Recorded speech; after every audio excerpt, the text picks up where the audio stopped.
Hi, I'm Torte de Lini. In 7.36, Queen of Pain became one of the first heroes in a core role to rush Dagon as her first item.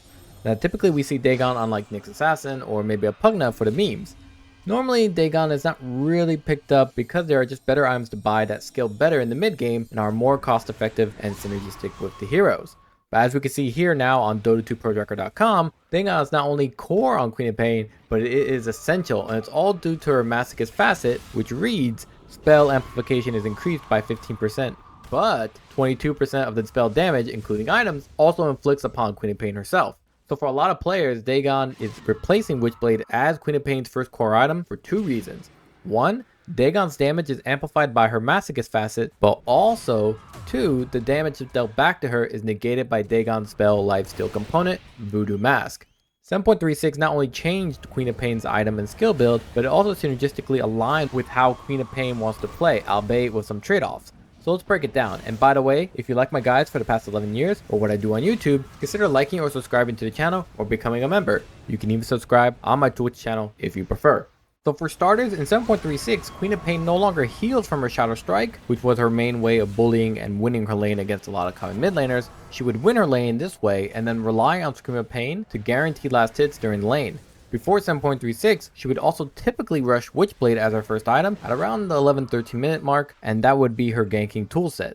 So then she would roll over to the side lanes, pop Sonic Wave and Scream of Pain while throwing out a Shadow Strike to slow and finish off key enemies with strong damage over time effect from that very Witchblade. Now with the regen gone on Shadow Strike for Queen of Pain, she loses out on a lot of that harassment and sustain in the lane we talked about, but with the Masochist facet, she doubles up on accelerated farm, whether in the lane or taking jungle stacks when the lane is pushed. To do this, she needs to max out Scream of Pain and Blink, making maneuverability much more swift between camps and thus farming faster, similar to, Anti-Mage, Battle Fury, and its Blink. That accelerated farm means Dagon comes at a similar time as Witchblade. Now if you try to play without Dagon or any spell layoff steal for that matter, you're going to find yourself weakened every time you gank. The thing about Facet 2, the Masochist Facet, is that it's just such a huge cost of your own life to deal spells during teamfights. With the Dagon, those spells only cost about 10% of your health, and then casting Dagon for even more damage practically nullifies the whole issue completely. So in essence, you have a weaker laning presence but a way more impactful mid game. You can still go Succubus, which is essentially meant to be the old Shadow Strike heal regen but better. However, leaving that 15% spell amplification at the table is a huge missed opportunity, and all it requires from you is to swap the Witchblade for Dagon. The upside of Witchblade was that it built into harassment, which is a really strong item for Queen of Pain late game, as her physical damage output scales well.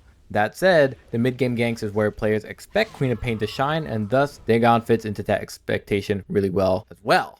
In terms of build, Queen of Pain still plays pretty much the same as before. Kaya Sange is the real centerpiece of the hero's capabilities just because it synergizes so well with her. Kaya especially means your mana cost is significantly reduced, your spell amplification is increased, and spell lifesteal is also improved, thus making Kaya a great complement to your Dagon pickup. Items like Acceptor is also commonly purchased because it allows you to continually dish out damage without having to commit with a Blink, Scream of Pain, or Sonic Wave combo during those big late game team fights. To add, it actually spams Scream of Pain on a 4-second cooldown over Scream of Pain's own cooldown of 6 seconds, so that's pretty sweet. Alternatively, items like Yules or Black King Bar are sometimes recommended if you face off against Glipnir or Orchid purchasers. So in summary, Queen of Pain is similar to how she was played before except for some key differences. 1. Dagon is replacing Witchblade as your first core item purchase. 2. You are no longer maxing out Shadow Strike in a lane, so you lose offensiveness, harassing, and presence, which was one of Queen of Pain's strongest points. 3. You gain massive farm speed, big burst on ganks, and more liberation in your mid game item choices once you get Kaya and Sange.